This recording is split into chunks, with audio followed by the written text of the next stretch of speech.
Ly hôn của Phùng Thiệu Phong và Triệu Lệ Dĩnh không phải là một bi kịch tình cảm mà là một sự tái cấu trúc chiến lược xuất sắc. Phùng Thiệu Phong đã lột xác thành một diễn viên quyền lực được công nhận tại liên hoan phim Venice với Hoàng hôn trên bầu trời. Triệu Lệ Dĩnh vươn lên dẫn đầu ngành, khẳng định mình trong hoạt động từ thiện và quyền lực.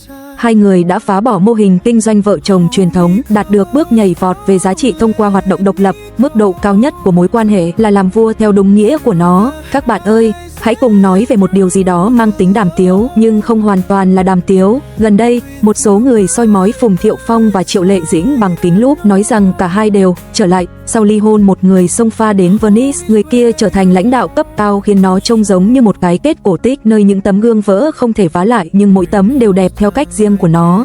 Dừng lại, hãy dẹp bỏ kiểu ủy mị thời phục hưng đi. Tất cả những lời sáo rỗng, chia tay trong hòa bình và tìm thấy hạnh phúc riêng, tất cả những lời tái sinh và sống một cuộc đời thành tựu lớn, những lời sáo rỗng đầy cảm xúc này từ lâu đã bị thiêu rụi bởi dòng nước sôi của tư bản.